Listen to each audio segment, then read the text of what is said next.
My wife always told me she barely drank. She was the quiet, conservative nurse who judged other women for losing control. Then, a junior analyst at my firm forwarded me a viral link from a downtown nightclub. I didn't see a stranger. I saw my wife on another man's shoulders, vodka bottle in hand, kissing him like she'd known him for years. Most men would scream. Most men would smash the monitor. I didn't. I'm a former Army intel officer. I don't get angry. I get data.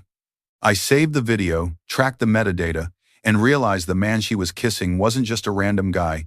He was a key executive at my firm's biggest client. She thought it was just a party. I treated it like a hostile operation. Here is exactly how I dismantled their lives without raising my voice once. My name is Brandon Mitchell. On paper, my life is a masterpiece of order. I am a former Army Signal Intelligence officer, and currently, I serve as the Senior Cybersecurity and Risk Officer for a mid-sized investment firm in downtown Dallas. My world is defined by logs, timelines, and pattern recognition. In my line of work, we do not believe in coincidences. We believe in anomalies. We believe in baselines. When the data deviates from the baseline, there is a threat. I apply this same rigorous discipline to my life outside the secure server rooms. I wake up at 0500 hours. I run 6 miles along the Trinity River. I verify my bank accounts daily. I live in a quiet, manicured suburb where the grass is cut to regulation height and the neighbors wave but do not ask questions. For 3 years, my wife, Hannah, was the most stable variable in my equation. Hannah was the picture of suburban grace.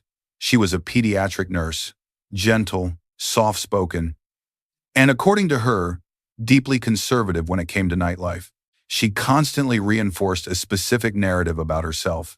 I barely drink, she would say at dinner parties, sipping a single glass of Pinot Grigio that she would not even finish. She would scroll through Instagram, shaking her head at videos of women stumbling out of bars in Uptown. I do not understand how they do that, she would tell me, curling up on the sofa.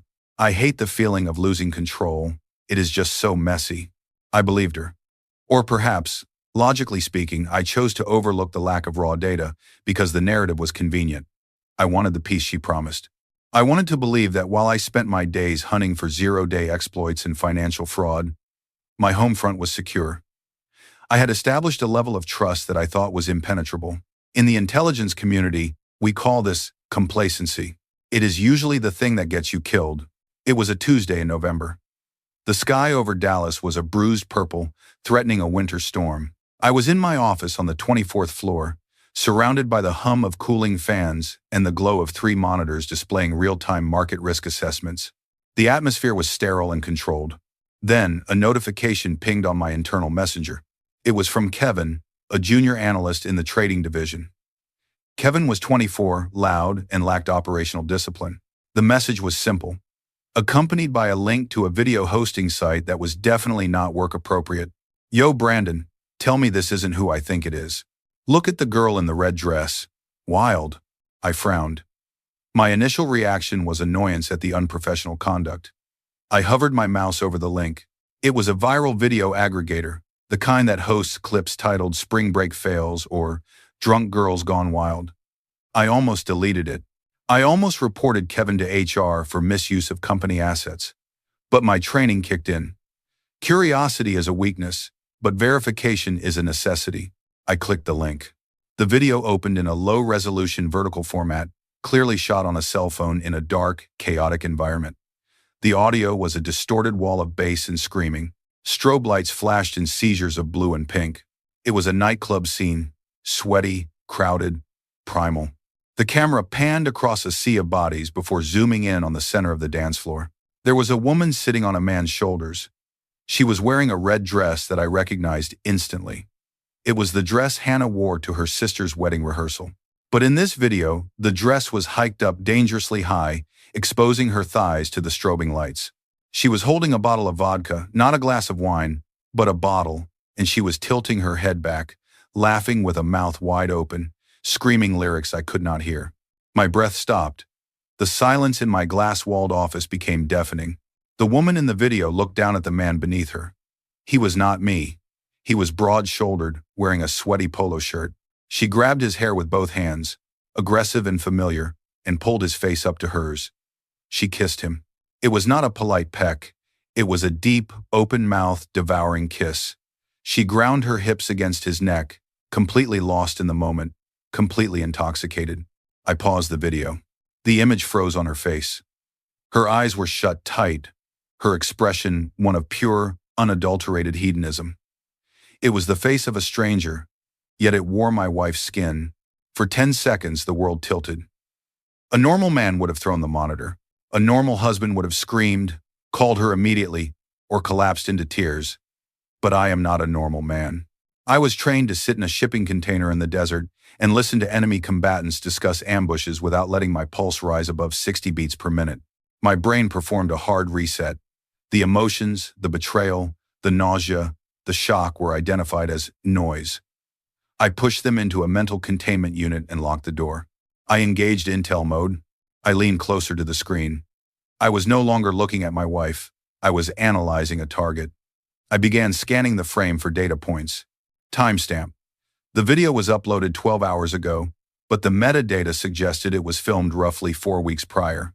Location. In the background, past the strobe lights, I saw a neon sign on the wall, a stylized blue cactus. I recognized it. The Velvet Lounge, a club in downtown Austin. The subject, Hannah. I zoomed in on her wrist. I saw the thin gold bracelet I gave her for our first anniversary. Positive identification confirmed. The unknown subject, the man she was kissing. I focused on him. He had a tribal tattoo peeking out from under his left sleeve. He wore a heavy silver watch. He looked comfortable, arrogant. He was holding her legs with a familiarity that suggested this was not their first contact. She had told me she was in Austin that weekend for a nursing conference. She had texted me at 10 p.m. saying she was exhausted and going to bed early with a book. She sent a picture of a hotel room service tray. I looked at the frozen image of her grinding on a stranger's shoulders, a bottle of vodka in her hand. The lie did not just hurt, it insulted my intelligence. She had constructed a false reality, a cover story, and I had bought it without verifying the source. I saved the video. Then, I opened a command terminal on my secure drive. I created a new directory. I did not name it Hannah or divorce. I typed in a file name that reflected the cold, hard irony of the situation. Directory created. Operation. Barely. Drinks. I sat back in my ergonomic chair. The air conditioning vent hummed above me, blowing cold air onto my neck. I felt a strange, icy calm settle over my chest. It was the feeling of a mission briefing. The confusion was gone.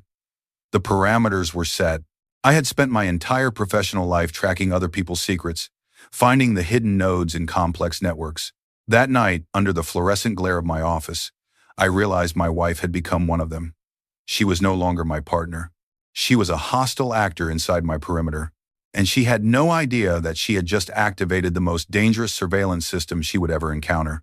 The video file sat on my desktop like an unexploded ordnance, a singular, chaotic AVI file that had effectively detonated the infrastructure of my marriage. I did not scream. I did not throw the monitor across the room. In the field of risk management, panic is the precursor to failure. When a system is compromised, you do not smash the server. You isolate the breach and analyze the logs. I needed to establish a timeline. In any investigation, the when is just as critical as the what. I closed my eyes and engaged a mental rewind. I forced my memory back to the weekend of October 14th. That was the date stamped in the metadata of the video. Hannah had told me she was attending a mandatory continuing education conference for pediatric nursing in Austin. She had sold the cover story with remarkable detail. She had complained about the cost of the hotel room, worried about the long drive, and even sent me a screenshot of the conference itinerary. I recalled her return home that Sunday afternoon. I was in the garage detailing the SUV when she pulled in. At the time, I had observed her condition but failed to process the data correctly. I had seen a woman who was exhausted from a boring seminar. Now, replaying the memory with the filter of the video overlay, I saw the truth. She had walked into the house wearing oversized sunglasses, shielding her eyes from the garage lights. She moved with the fragility of a severe hangover, not professional fatigue. I remembered hugging her. She had flinched, a microscopic recoil, before melting into the embrace. The sensory details came flooding back, sharp and nauseating. She had smelled of Flower Bomb, her expensive designer perfume, but it was applied too heavily. It was a chemical mask. Beneath the floral top notes, there had been the stale, sour undertone of oxidized alcohol and cigarette smoke. Hannah did not smoke. But the man in the video, the one with the tribal tattoo, looked like he did. She had told me, "I am so sorry I didn't call you last night, Brandon. My battery died around 9, and I just crashed at the hotel. We had a quiet wine night in the lobby, and I was asleep by 10. I barely drank," she had said. I opened my eyes. The memory hardened into cold resentment. The discrepancy between her verbal statement and the visual evidence on my screen was absolute. It was time to verify the digital footprint. I unlocked my workstation and initiated a forensic review of our shared digital assets. We operated under a full transparency policy, or so I thought. We shared a family cloud account, linked specifically for finding devices and sharing photos. She likely believed that because she had not uploaded the photos of her debauchery, I would never see them. She forgot that modern devices generate telemetry data passively, regardless of user intent. I started with the ride-share receipts. I accessed the Uber account linked to our joint credit card. I scrolled to October 14th. There were no rides to the Hyatt Regency, where the conference was held. Instead, at 10:42 p.m., 40 minutes after she claimed she was asleep, there was a pickup request from a bar on 6th Street. The destination was the Velvet Lounge. I cross-referenced the time, 10:42 p.m. pickup. The video metadata showed the clip was recorded at 11:15 p.m. The transit time matched perfectly. I dug deeper. I pulled the significant locations history from the cloud backup of her iPhone. This feature is often overlooked by the average user, but to a surveillance specialist, it is a goldmine. It logs where a device stays for extended periods to learn the user's routine. The log showed her phone arriving at the Velvet Lounge at 10:55 p.m. It stayed there until 2:13 a.m. Then, the data showed a movement. She did not go back to the Hyatt. At 2:30 a.m., her device registered a location in a residential complex in North Austin. It was an apartment building, not a hotel. The device remained stationary at that residential coordinates until 9:45 a.m. the next morning. I stared at the blinking red dot on the map. The dead battery excuse was a lie. Her phone was on. It was logging coordinates. She was not sleeping in a hotel room paid for by her hospital. She was sleeping in an apartment, likely belonging to the man she had been kissing on the dance floor. The realization hit me with the force of a physical blow to the solar plexus. The quiet wine night was a fabrication. The dead battery was a tactical communications blackout. Every word she had spoken to me upon her return was a calculated deception designed to cover an extraction from a hostile environment. I felt a surge of bile rise in my throat, a primal urge to pick up the phone, call her, and demand an explanation. I wanted to drive home, wake her up, and scream until the windows rattled. I wanted to see the fear in her eyes. But I stopped. I forced my breathing to slow down. Inhale for 4 seconds. Hold for 4 seconds. Exhale for 4 seconds. In the military, we call this maintaining the OODA loop: observe, orient, decide, act. If I acted now, emotionally and prematurely, I would lose the initiative. I would give her the chance to gaslight me, to delete evidence, to spin a new lie, or to warn her accomplice. Confrontation without leverage is a strategic failure. It allows the enemy to retreat and fortify. I needed total supremacy. I needed to know not just where she was, but who she was with and how deep the rot went. I needed to dismantle her defense before I even fired the first shot. I looked at the map one last time, burning the coordinates of that apartment complex into my memory. I was no longer looking at my wife's location history. I was looking at a target package. My marriage was no longer a partnership. It was a compromised asset that needed to be liquidated with maximum efficiency. I minimized the map. I opened the encrypted drive partition on my server. I created a master folder. Inside, I began organizing the subfolders: financials, communication logs, geolocation data, the asset, Hannah, the target, unknown male. I dragged the ride-share PDF receipts and the screenshot of the location history into the folder. I moved the viral video file into the center of the directory. I renamed the master folder with a keystroke that felt final: severing the emotional tie between the man I used to be and the operator I had to become. Folder name: Operation. Barely drinks. I locked the screen. The office was silent, save for the hum of the cooling fans. The investigation had officially begun.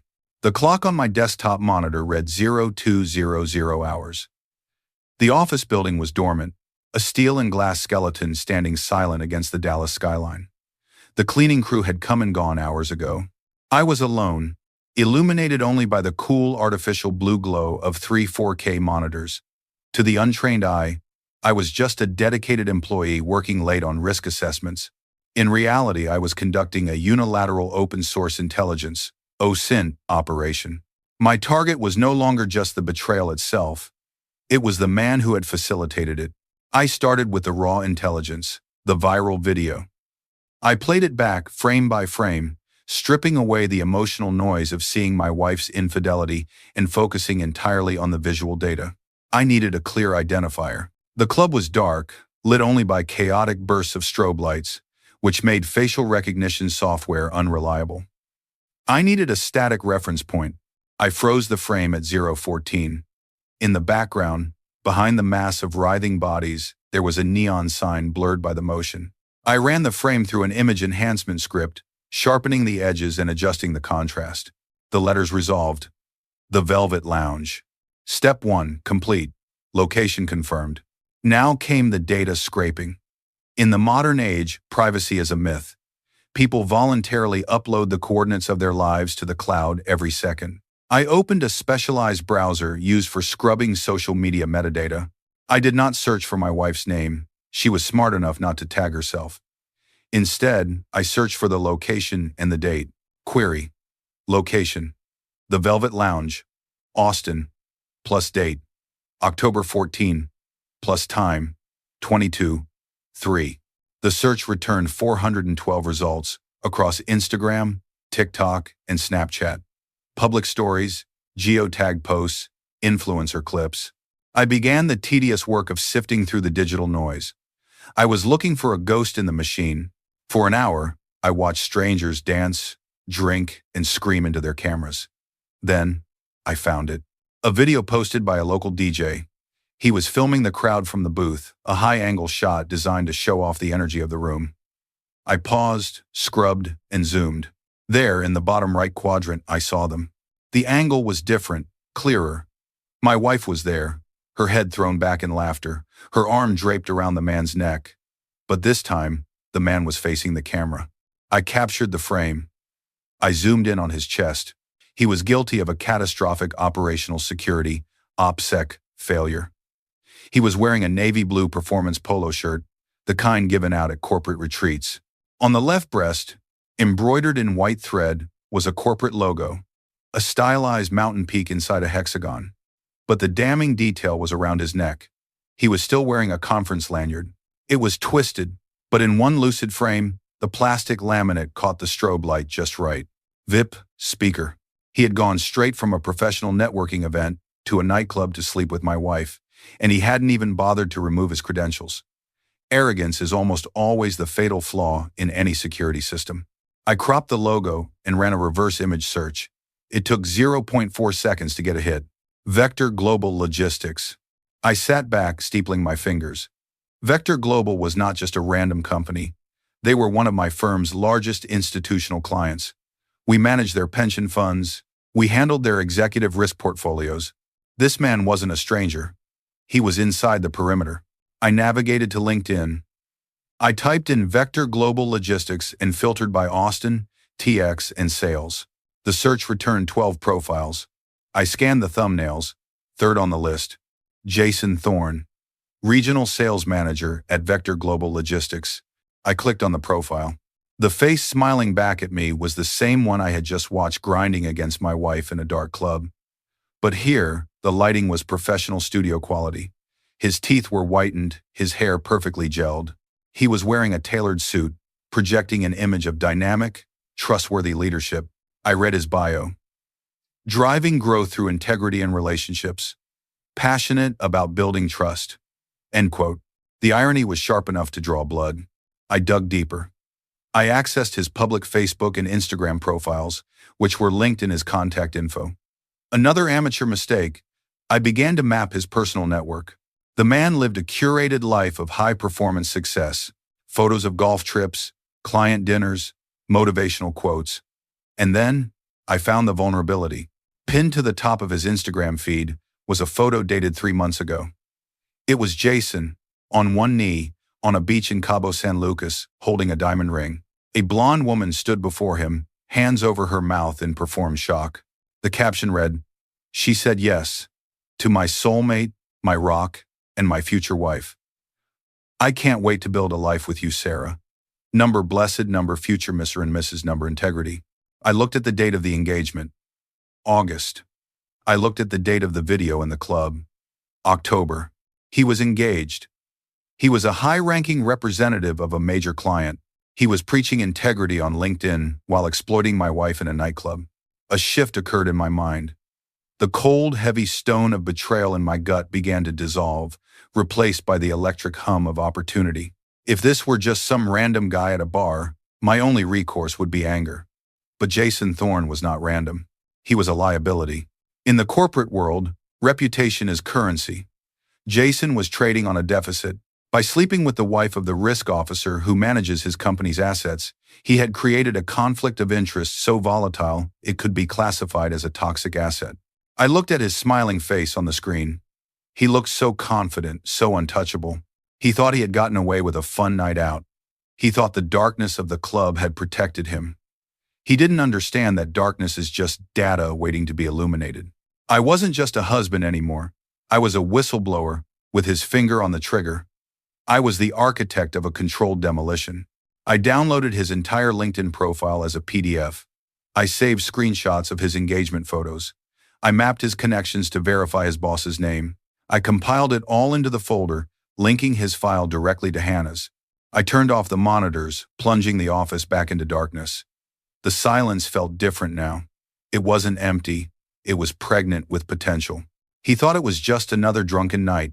I saw an exposed node in a system he didn't even know existed. Revenge, contrary to popular belief, is not a crime of passion. Passion is messy. Passion leaves fingerprints. True devastation is an administrative task. It requires the patience of an auditor and the precision of a surgeon. For the next 3 weeks, I did not sleep. I operated. My home office became a sensitive, compartmented information facility, SCIF, and my marriage became a case file. I began with the digital exhaust my wife left behind. Hannah was not a technologist. She was a consumer. She believed that pressing delete on a text message erased it from existence. She did not understand that data, once created, is almost impossible to truly destroy. It merely moves to unallocated space, waiting to be overwritten. Her mistake was the family iPad, a device we kept in the kitchen for recipes and music. It was signed into her iCloud account. One evening, while she was in the shower, I performed a full backup of the device to my secure server. I ran a forensic recovery tool, the kind used by law enforcement to scrape evidence from seized devices. The software churned for 20 minutes before populating the recovered messages folder. Reading them was like drinking broken glass. The texts were not just flirtatious, they were logistical. I saw the coordination of their affair mapped out in blue bubbles. "He's working late on the quarterly risk report. I can be there by 8. Don't wear the red one. Take it off for me. I miss your hands." I matched the timestamps to my own calendar. The nights I had spent burning the midnight oil to secure our financial future, she had been securing her exit strategy in the bed of a regional sales manager. I didn't cry. I didn't throw the iPad. I simply exported the conversation thread as a PDF, stamped it with the date, and dragged it into the dossier. Exhibit A. Next came the financials. I pulled the last 12 months of statements from our joint checking account and her personal credit card, which I paid off every month. I uploaded the raw CSV files into a data visualization tool I use for detecting fraud at work. I set the parameters to flag anomalies, recurring small charges, cash withdrawals, and geolocation mismatches. The pattern emerged instantly. There were dozens of charges at the W Hotel Bar, the Library, and Midnight Rambler, upscale cocktail lounges in downtown Dallas. The dates coincided with her late shifts at the hospital or yoga classes that ran overtime. There were cash withdrawals of $200 and $300 on Friday afternoons. Untraceable liquid currency used, I assumed, for things she didn't want appearing on a ledger. Hotel rooms, dinners, maybe gifts for him. I looked at the total sum of misappropriated marital funds. It was in the thousands. This wasn't just infidelity, it was embezzlement. She was financing her betrayal with my paycheck. I highlighted every fraudulent line item in yellow. The spreadsheet looked like a bruised banana by the time I was finished. Then, I turned my sights on the target. Jason Thorne. If Hannah was the compromised asset, Jason was the hostile actor. I needed to know if his corruption extended beyond his zipper. I knew from my OSINT research that he worked for Vector Global Logistics, a major client. As a risk officer, I had legal access to certain compliance documents and expense audits related to our clients to ensure our firm wasn't exposed to money laundering or bribery risks. I queried the system for expense reports related to client entertainment filed by Vector Global's sales division in the Southwest region. It was a gray area, navigating the edges of my access privileges, but I stayed within the technical boundaries of my clearance. I found his reports. Jason was sloppy. Arrogance always breeds sloppiness. He had filed expenses for client dinners at steakhouses in Austin and Dallas on dates that matched the rideshare logs on Hannah's phone. He had expensed a $400 bottle of wine on October 14th, the night of the viral video listing the attendees as prospective investors. Hannah was not an investor. She was a pediatric nurse. Jason Thorne was using corporate funds to court his mistress. In the corporate world, this is not just a firing offense. It is fraud. It is theft. He had handed me the ammunition to execute him professionally, and he had signed his name on the receipt. The dossier was now a weapon of mass destruction. It contained the video, the recovered texts, the timeline of lies, the financial theft from our marriage, and the evidence of corporate fraud from his career. But the hardest part of the operation was not the data collection. It was the acting. For 3 weeks, I had to play the role of the loving husband. I had to sit on the couch and watch Netflix with her, my arm around the woman who had humiliated me. I had to listen to her talk about her day, nodding and smiling while a ticker tape of her lies scrolled behind my eyes. The emotional detachment required was absolute. I compartmentalized my heart into a deep freeze. When she touched me, I did not recoil. I registered the tactile sensation as data, nothing more. When she said, "I love you," I categorized it as a psychological manipulation tactic. Behind the scenes, I was systematically severing the tethers. I consulted a divorce attorney who specialized in high net worth contract law. I gave him a retainer in cash. I quietly opened a separate holding account at a different bank and began transferring exactly 50% of our liquid savings, my legal share, into it. I changed the beneficiaries on my life insurance policies. I removed her authorization from my security clearance contacts. I was ghosting her while sitting 3 feet away. The final piece of the puzzle fell into place on a Thursday evening. The dossier was printed, bound, and digitized on encrypted thumb drives. The trap for Jason was set. We were eating dinner. She had made pot roast. The house smelled warm and savory, a perfect sensory lie. She looked across the table at me, her face soft in the dim light, and smiled. It was the smile I used to kill for. Now, it looked like a predator showing its teeth. "You've been so quiet lately, Brandon," she said, reaching out to touch my hand. "Is everything okay at work?" I looked at her hand on mine. I looked at the wedding band. She wore a ring I was still paying off. I felt a profound, arctic silence in my chest. The anger was gone. The grief was gone. There was only the mission. "Work is fine," I said, my voice steady, my pulse flat. "Just closing out a complex file. I think I've finally found the root cause of the system failure." She squeezed my hand, oblivious. "That's good, babe. You're so good at what you do." She had no idea. I took a bite of the roast. It tasted like ash.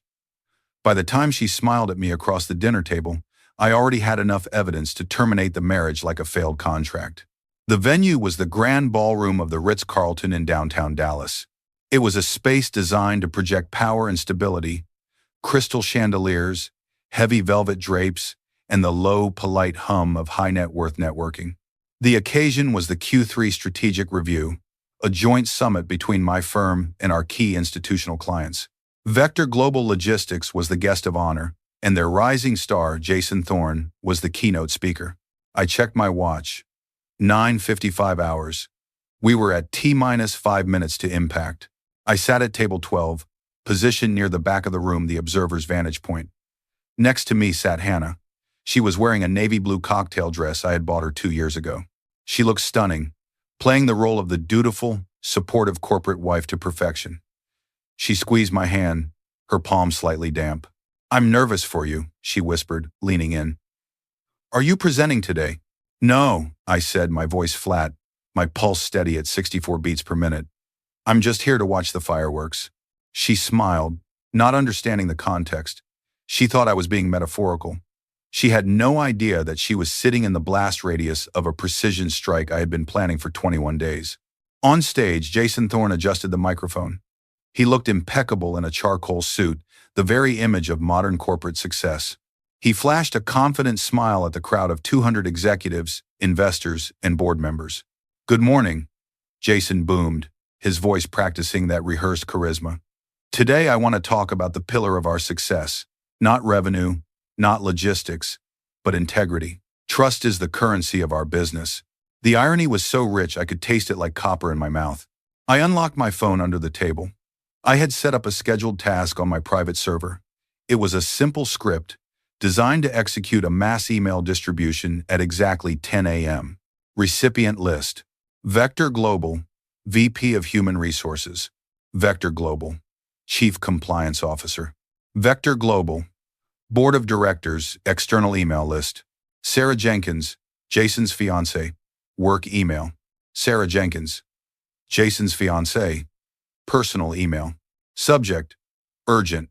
Ethics violation, corporate fraud, and misconduct report, J. Thorne. Attachments: video, evidence, MP4, expense, fraud, audit, PDF, timeline, of, misconduct, PDF. I watched the digital clock on my phone screen flip from 9:59 to 10. Packet sent, payload delivered. On stage, Jason was clicking to his next slide, a graphic showing a handshake. "When we shake a hand," he said, "we make a promise." The sound started as a ripple. First, it was a single vibration against a wooden table. Then, a distinct ping of an Outlook notification from the front row. Then another. Then a cascade of chimes, buzzes, and alert tones sweeping across the room like a wave. It is a unique sound, the collective disruption of a focused audience. Heads bowed, glowing screens illuminated faces in the dim ballroom light. Jason faltered slightly. If we could please silence our devices," he joked, flashing a charming grin. "I know the market is volatile, but this is important." Nobody looked up. At the Vector Global executive table, situated front and center, the VP of HR turned her phone landscape. Her face, previously bored, went slack with shock. She elbowed the chief operating officer next to her. He looked at her screen. His eyes widened. He looked up at Jason, then back at the phone. The room temperature seemed to drop 10 degrees.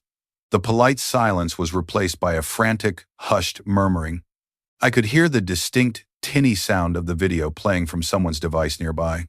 The bass of the club music, the screaming crowd, the chaotic energy of the Velvet Lounge leaked into the sterile ballroom. Jason stopped speaking. He sensed the shift. The atmosphere had turned from attentive to hostile in 60 seconds. Is there an issue?" he asked, his voice losing its confident timbre. Then, his phone, resting on the podium next to his water, lit up. It began to vibrate violently. It didn't stop. A call, then a text, then another call. I knew who it was. Sarah had opened the email.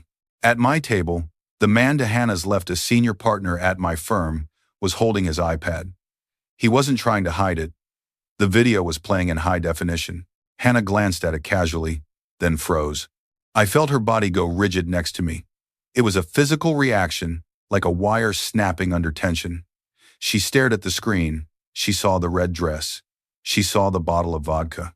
She saw herself, head thrown back, grinding on the man who was currently standing on the stage, freezing under the glare of 200 pairs of eyes. The color drained from her face so fast it looked like a medical event. Her mouth opened, but no sound came out. She turned to me, her eyes wide with a terror that was absolute and primal. "Brandon," she choked out, her voice trembling. "Brandon, what is that?" I didn't look at the screen.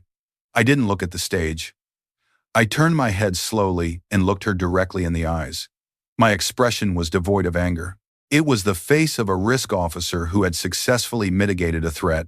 I picked up my glass of water, took a slow, deliberate sip, and set it down without making a sound. "You said you barely drank," I whispered, my voice cutting through the rising chaos of the room like a scalpel. Remember, on stage the collapse was total. The VP of HR had walked up to the podium. She didn't use the stairs. She walked right to the edge of the stage. She whispered something to Jason. He looked at his phone, then at the crowd. He looked like a man who had been shot but hadn't felt the pain yet. I think there's been a misunderstanding," Jason stammered into the hot mic. "Step down, Jason," the COO said, loud enough for the first 5 rows to hear. Now, security was moving in discreet men in dark suits, guiding him away not like a speaker but like a suspect. Hannah was shaking now, her hands gripping the tablecloth. Tears were welling up, ruining her mascara. "Brandon, please," she whispered. "We need to leave. Please." "No," I said, adjusting my cuffs. "I'm not finished with my coffee." I sat there calm and immobile, watching the destruction of 2 lives I had once trusted. The room was in chaos, a storm of gossip and judgment. But in my mind it was quiet. The operation was a success. The target was neutralized. The asset was liquidated. I watched Jason Thorne being escorted out the side door, his head in his hands. I watched my wife crumble into a sobbing mess next to me. I felt nothing but the cold, hard satisfaction of a job well done.